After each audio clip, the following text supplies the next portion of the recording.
سبيل الدموع سبيل مريح، تنهدى يا صاحي كي تستريح وبث الدعاء. بسم الله الرحمن الرحيم. السلام عليكم ورحمة الله وبركاته.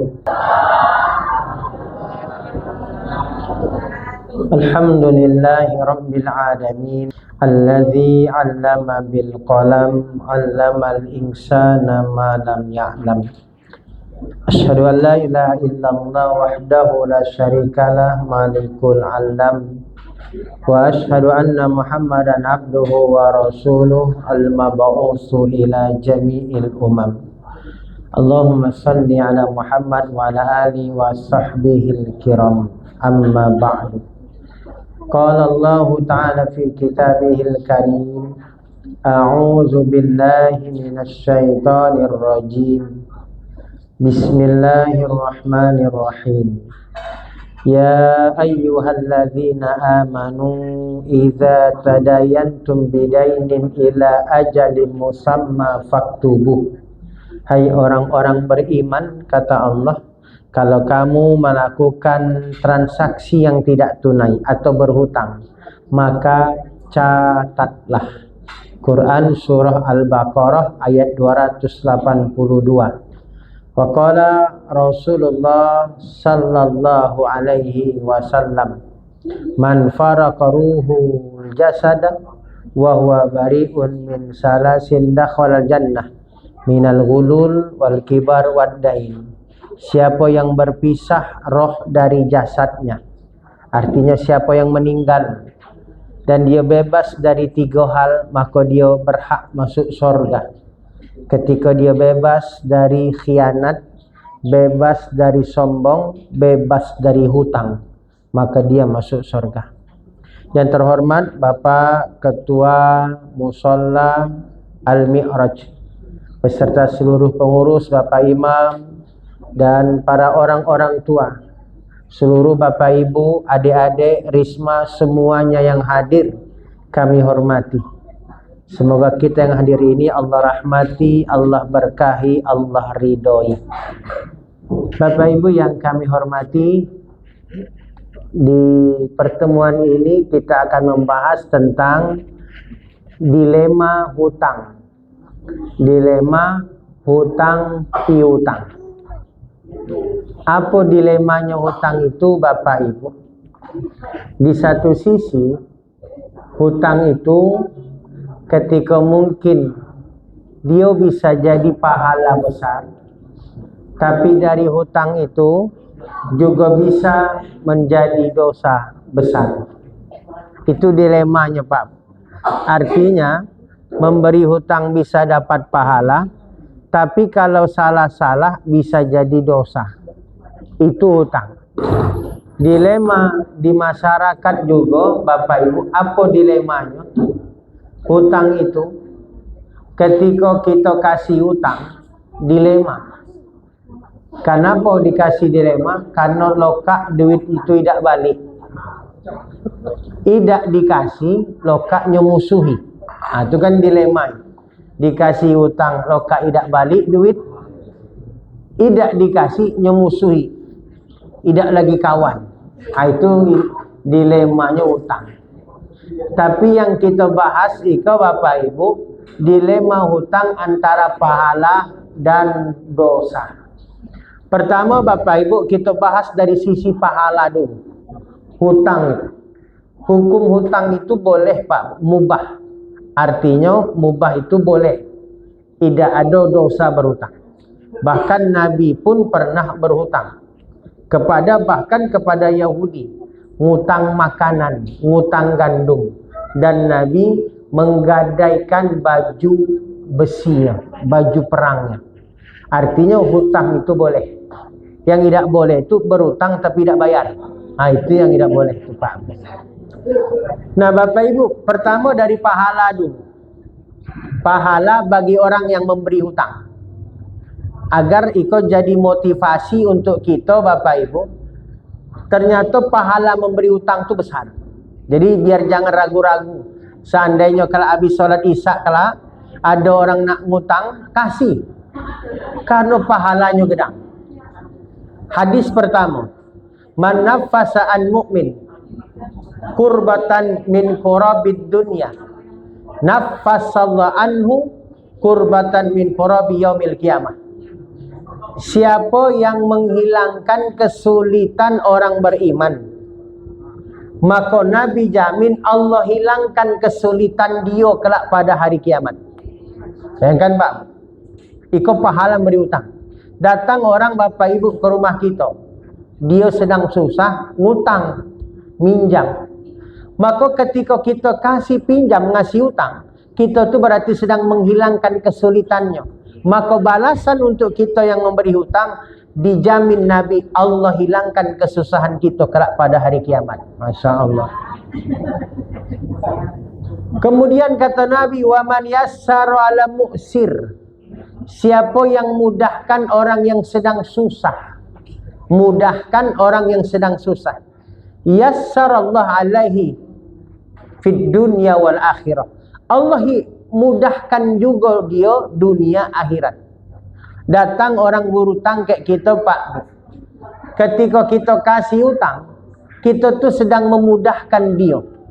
Maka balasan memberi hutang, maka disebutlah dapat jaminan dari Nabi, Allah mudahkan urusan kita dunia akhirat. Tu Pak. Bahkan kata Nabi, wa man satara musliman satarallahu yaumal qiyamah. Siapa yang menutupi aib orang muslim, Allah tutup aibnya pada hari kiamat. Datang orang berhutang kayak kita Pak, Bu. Dia itu sebenarnya bisa aja tidak ngutang. Mungkin dia bisa aja maling, dia bisa aja merampok, bisa aja begal daripada ngutang. Tapi dia tahu itu haram dan itu aib. Dia tidak melakukan itu.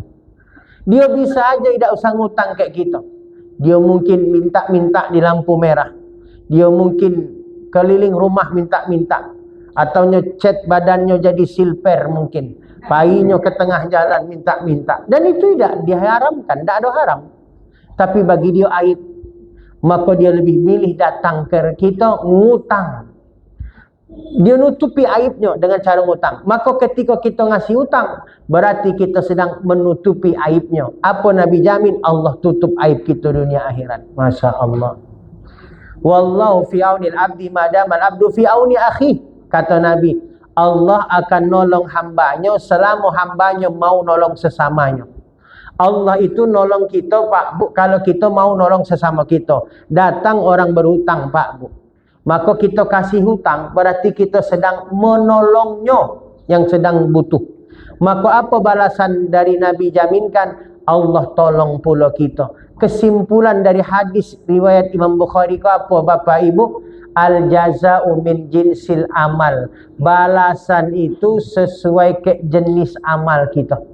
Jadi balasan yang kita dapat sesuai ke apa yang kita buat. Balasan yang kita dapat sesuai ke apa yang kita buat. Ya Bu? Bu? Datang orang sedang sulit, kita kasih hutang, berarti kita menghilangkan kesulitannya, Allah hilangkan kesulitan kita. Kita mudahkan orang, Allah mudahkan kita. Kita tutup aib orang, Allah tutup aib kita. Kita tolong orang, Allah tolong kita. Balasan sesuai apa yang kita dapat. Istilahnya tabur tuai. Siapa menabur, dia akan menanam, memanen, menuai. Man yazra' yahsud. Siapa nanam, dia panen. Ikolah Bapak Ibu di antara dalil yang menjelaskan pahala bagi orang yang memberi hutang. Nah, cak mana Pak Bu? Semangat tak ngasih hutang ke orang seandainya ada orang nak hutang kelak?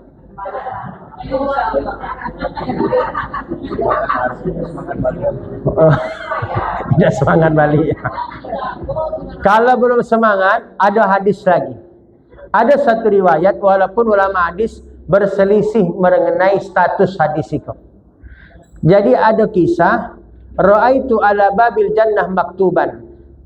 Tertengok ke aku, kata Nabi, Lailatul Usriyah, ketika aku di Isra' dan Mi'rajkan, di atas pintu sorga ada tulisan.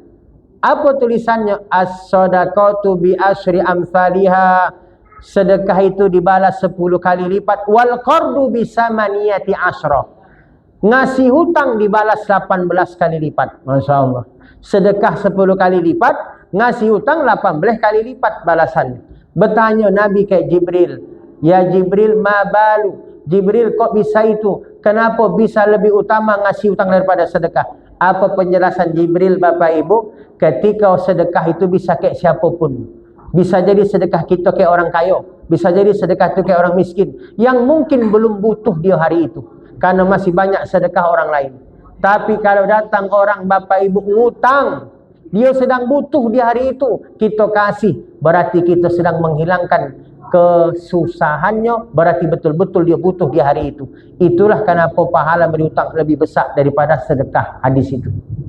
Bahkan kata Nabi, Bapak Ibu, man angzara mu'siran, siapa yang mudahkan orang susah berhutang. Hari kau jatuh tempo, hari kau tanggal 7 Agustus jatuh tempo hari kau. Tapi dia datang, Pak, Bu, ambo belum bisa bayar hutang, hari kau kan jatuh tempo. Kita mundurkan, ya udah bulan depan. Awadhu anhu, atau dihilangkan. Udahlah, dah usah kau pening-pening, lunas. Jadi ada dua pilihan. Mundurkan tempo atau kita lunaskan. Apa balasan untuk kita, Pak, Bu? Azallallahu fi zillih. Allah berikan naungan kepada kita kelak di mahsyar. Apa maksud naungan? Kita tidak akan pernah merasakan panasnya mahsyar. Salah satu, Bapak Ibu, azab mahsyar itu matahari didekatkan kepada kita, jaraknya sekitar 1 jengkal. Segala kita pasti merasakan panasnya alam mahsyar. Bayangkan, Pak. Tapi ada orang yang dijamin Nabi tidak akan pernah merasakan panasnya mahsyar. Salah satu orang itu siapa? Urusan hutang. Mudahkan orang susah berhutang. Mudahkan orang susah berhutang itu dua. Bisa aja nyu mundurkan tempo atau nyu hilangkan. Masya Allah. Ya, Bu. Bu. Pak. Dapat naungan pada hari kiamat. Artinya kita takkan pernah merasakan panasnya mahsyar. Bahkan, Bapak Ibu, waman angzara mu'siran, siapa yang mudahkan orang susah berhutang, dimundur tempo. Harusnya ikut tanggal 7 Agustus jatuh tempo, nyemundurkan, minta tempo 7 September, ya udah bulan depan. Maka falahu bi kulli yaumin shadaqah, setiap hari kita dapat sedekah senilai hutang. Hutangnya 1 juta kayak kita, hari kau jatuh tempo belum bisa bayar, minta tempo tanggal 7 bulan depan, maka setiap hari kita dapat pahala sedekah setiap hari senilai 1 juta. Besoknya belum bayar, kita dapat pahala sedekah 1 juta. Sepanjangnya belum bayar, sepanjang itu pahala sedekah untuk kita. Masya Allah. Bayangkan tuh, Pak, Bu, betapa banyaknya pahala memberi hutang. Ya, Pak? Kini dosa. Tadi di antara pahala memberi hutang. Mudah-mudahan jadi motivasi untuk kita segala. Agar kalau ada datang orang ke rumah, jangan ditolak. Kasih seberapa bisa. Nah, kini Bapak Ibu dosa. Tidak jadi dapat pahala ngasih hutang tadi. Batal. Orang. Pahala tadi. Kapan? Ketika kita memberi hutang, ngambil manfaat. Kullu qardin jara naf'an fahuwa riba. Setiap hutang tapi kita ngambil manfaat dari hutang itu, maka hutang itu berubah jadi dosa riba. Apa tu riba, Bapak Ibu? Riba itu setiap akad hutang tapi ngambil manfaat. Dan riba satu dari 7 dosa besar yang disebut Nabi membinasakan. Ijtanibus sab'al mubiqat, kata Nabi. Hindari, jauhi olehmu 7 yang membinasakan. Salah satu 7 yang membinasakan itu artinya dosa besar, itu adalah riba, makan riba. Ya, Bu? Dirhamun riba ya'kuluhur rajul wa huwa ya'lam, kata Nabi. 1 dirham riba dimakan ke orang dan dia tahu iko dari riba. Asyaddu min sitti wa salasina zina, itu lebih berat daripada 36 kali berzina. Saking besarnya dosa riba. Ar-riba salah satu wasabuna huban. Satu akad riba itu, Pak, Bu, ada 73 pintu dosa. Jadi satu akad riba ada 73 pintu dosa. Aisaruha, yang paling ringan dari 73 pintu dosa itu ayang kihar rojul ummah, sama dengan lanang berzina ke mak kandungnya. Seringan-ringannya dosa riba. Sama ke lanang menzinai mak kandung. Menzina mak kandung tu Pak Bu, zina paling berat. Zina tu dibagi ulama ada 3 macam tingkatan. Walaupun tetap segala zina itu dosa besar. Zina dosa besar pertama yang paling ringan, tapi tetap dosa besar, jangan dianggap remeh. Berzina, maaf, dekat wanita nakal. Di lokalisasi, cak di Pulau Ba itu RT berapa Pak? RT berapa Pak? Hah?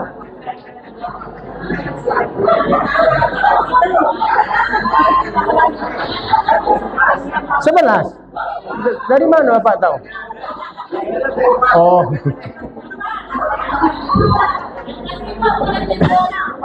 Itu riba, itu zina yang berat tapi yang paling ringan. Di atas yang berat tingkat kedua, berzina maaf dengan tetangga. Lebih berat daripada itu. Puncaknya zina yang terberat, berzina dengan mahram. Siapa mahram? Orang yang haram dinikahi. Nyuzinahi. Ayah berzina ke anaknya. Anaknya tu haram dinikahi, nyuzinahi. Paman zinahi ponaan, mertua berzina ke menantu, kan banyak viral. Ipar berzina ke ipar, sampai ada filmnya. Ipar adalah maut keceknya. Bayangkan tu Pak, anak berzina ke mak, berzina ke mahram. Itu zina yang paling berat. Apa maksudnya Pak Bu? Satu riba tadi 73 pintu dosa. Yang paling ringan dari 73 sama kayak berzina kayak mak kandung. Zina yang paling berat. Artinya seringan-ringan dosa riba, seberat-beratnya dosa zina. Saking ngerinya riba tu Pak. Maka ikut Pak Bu. Jadi riba tu apa? Pengertian sederhananya hutang tapi ngambil manfaat. Contoh, minjam 1 juta, minta balikkan 1.100.000. Pak Bu minjam 1 juta, kau 1 juta, tapi balikkan kelak 1.100.000 ikut riba, ngambil manfaat 100.000. Pak Bu minjam 1 juta, ikut 1 juta, balikkan kelak ya 1 juta, sampai siku tidak riba. Jatuh tempo tanggal 7 tiap bulan selama 10 bulan, selama 10 bulan. Bayar kelak ya 100.000 tiap bulan. Pas tanggal jatuh tempo tanggal 7, Pak Bu hari kau jatuh tempo, ambo belum bisa bayar. Boleh dah ambo minta tempo tanggal 7 bulan depan? Boleh, tapi denda 2%. Dendonya itu riba. Itu ambil manfaat. Jadi riba itu Pak Bu, setiap utang, minjam duit, balik duit, tapi ditetapkan lebihnya, manfaatnya itu riba. Bisa aja manfaat itu bukan duit. Contoh, Pak Bu minjam duit 1 juta. Oh, kau duit 1 juta, balikkan 1 juta yo, sampai situ tidak riba. Tapi ada syaratnya. Apa? Pijit ambo dulu sejam. Mijit sejam. Mijitnya ikut riba. Jadi mijitnya riba. Kenapa? Karena ngambil manfaat dari utang. Artinya apa Bapak Ibu? Allah mengajarkan kepada kita wa ahalallahul bai'a wa harramar riba. Allah halalkan jual beli, Allah haramkan riba. Maksudnya jual beli itu halal. Kalau nak ngambil untung, jual beli aja. Kalau riba haram, utang, minjam duit, balik duit, ditetapkan lebih, mengambil manfaat, riba itu. Artinya dalam urusan hutang haram ngambil manfaat. Nah, itu Pak Bu. Maka pahala-pahala ngasih hutang tadi itu tidak jadi kita dapatkan ketika kita justru ngambil manfaat dari hutang. Kenapa tidak boleh ngambil manfaat? Dia sedang susah maka berhutang. Dari susahnya kita ngambil keuntungan. Itulah Islam tu kenapa Allah langsung mengharamkan riba. Jangan ngambil keuntungan dari kesusahan orang. Itu Pak. Nyo kalau tidak susah, tidak mungkin nyengutang. Nyo susah, nyengutang, kita ngambil keuntungan. Sementara keuntungan tadi Allah sudah memberikan balasannya disebut Nabi dalam hadis. Ya Bu? Bu? Pak, selesai pahala ke dosa bagi yang memberi hutang. Kini pahala dan dosa bagi orang yang berhutang. Pertama pahala dulu. Kata Nabi, inna khiyarakum ahsanukum qadaan. Sungguh sebaik-baik kamu, kata Nabi, adalah orang yang terbaik dalam mengembalikan hutang. Apa maksudnya?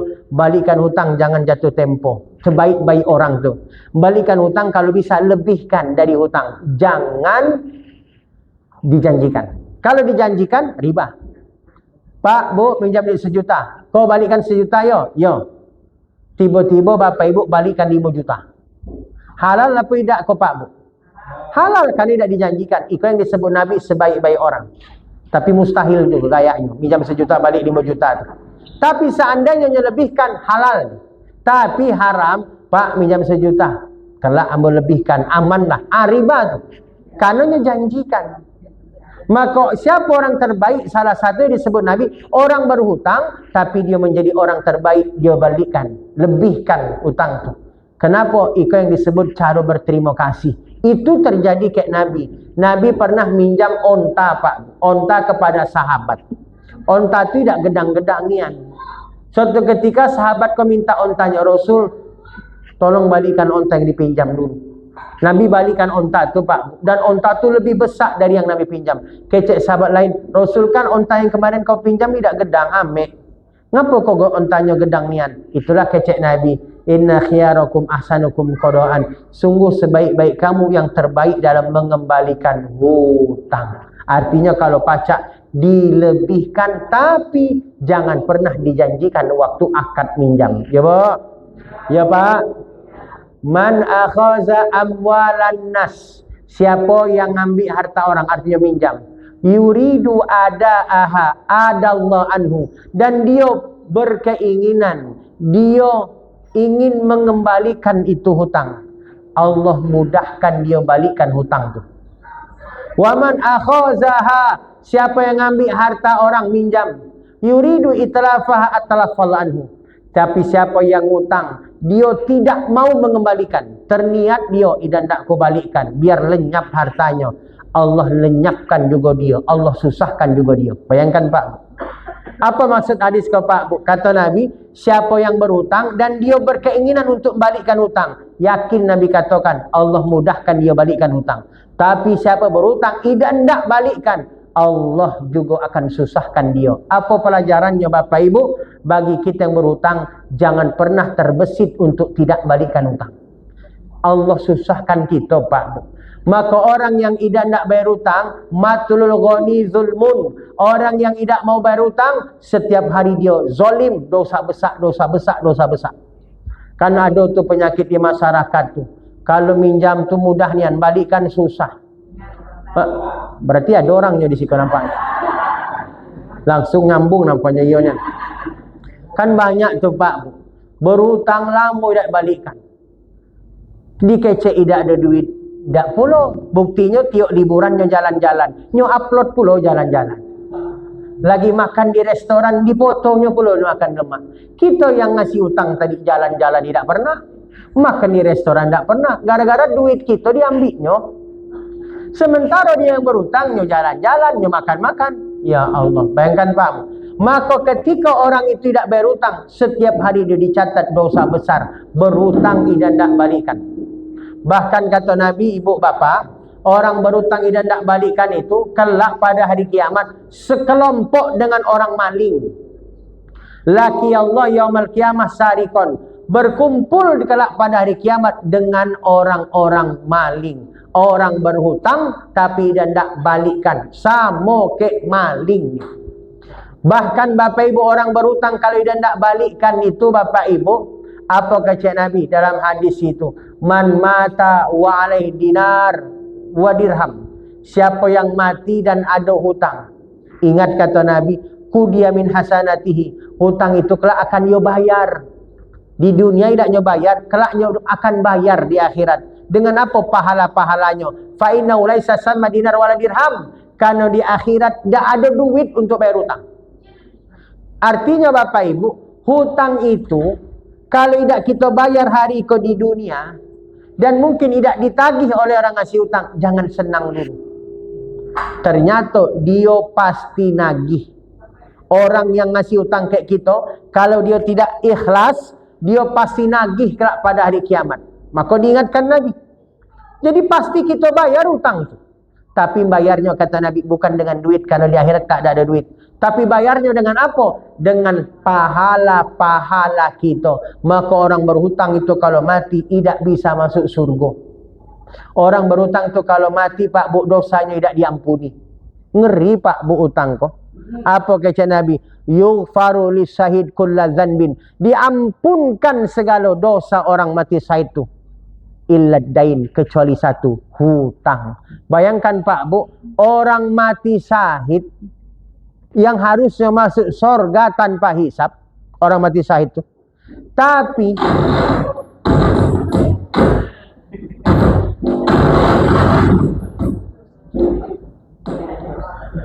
terhalang dia masuk surga, tidak bisa dia masuk surga gara-gara hutang syahid padahal. Apa lagi yang tidak syahid? Bayangkan tuh Pak. Apa pelajarannya? Hati-hati Pak Bu. Jangan pernah meremehkan urusan hutang piutang. Kalau hari kau tidak kita bayar dan kanunya tidak nagih, jangan riang dulu. Alhamdulillahnya tidak nagih. Mungkinnya tidak nagih itu lalita, lah bosan. Melayaninya keceknya. Tiok nagih buang muka kecek kawan. Tiok nagihnya punya penyakit cicak lupa. Cicak gilo keceknya kan. Akhirnya berhenti nagih. Tapi dia kelak pasti nagih di akhirat. Itulah kecek Nabi Bapak Ibu, orang yang disebut Nabi orang bangkrut. Atadruna manil muflis? Tahukah kamu kata Nabi siapa orang bangkrut? Kata sahabat, qalu al-muflisu fina man la dirham lahu wala mata. Rasul, kecek sahabat, orang bangkrut itu orang yang tidak ada duit, tidak ada harta, tidak ada aset, tidak ada saham, bangkrut. Kecek sahabat, bukan itu kecek Nabi. Qala innal muflisa min ummati. Nabi bersabda, orang yang bangkrut dari umatku itu kata Nabi, ya'ti yaumal qiyamah bi salatin wa siyamin wa zakatin. Pada hari kiamat kelak dia bawa pahala salat, puasa, zakat, artinya taat ke Allah. Tapi kecek Nabi, wa ya'ti qarsata mahaza, datang orang ngandun ke Allah. Ya Allah, dia dulu pernah menghina aku. Wa qazafa haza, dia pernah memfitnah aku. Dan wa akala mal haza, yang ketiga, dia pernah ngambil hartaku. Minjam tapi tidak balik. Itu dalilnya Pak. Jadi orang yang hari kau kita pinjam, terus kita tidak bayar, dan dia tidak nagih, jangan riang dulu. Itu dalilnya, rupanya nagih kelak ke Allah. Itulah yang disebut alaihissallahu biahkamil hakimin. Bukankah Allah seadil-adilnya hakim? Dia nuntut kelak ke Allah. Ketika itu apa yang terjadi Bapak Ibu? Ukhiza min hasanati fayu'ta hadza min hasanati, hadza min hasanati. Nah, ambillah pahala solatku, nyo bayar dengan pahala solat, pahala puasa, pahala zakat, dibayar dengan itu. Kalaupun belum lunas, bagaimana ibu bapak? Ukhiza min khotoyahum, dosa orang yang ngasih utang diambil, faturiyat alaih, dilemparkan kepada dia, summa turiha finnar, akhirnya dia dilemparkan ke neraka. Itulah kenapa orang berutang tidak bayar tidak bisa masuk surga. Pelajarannya, hati-hati dengan urusan hutang. Jangan pernah meremehkan. Orang mati syahid aja tidak bisa masuk surga. Demikian Pak Bu, kita buka tanya jawab. Dipersilahkan. Silakan Ibu. Dengan like, komen, share, dan subscribe, berarti kita sudah tolong menolong dalam kebaikan dan untuk menyambung kebaikan.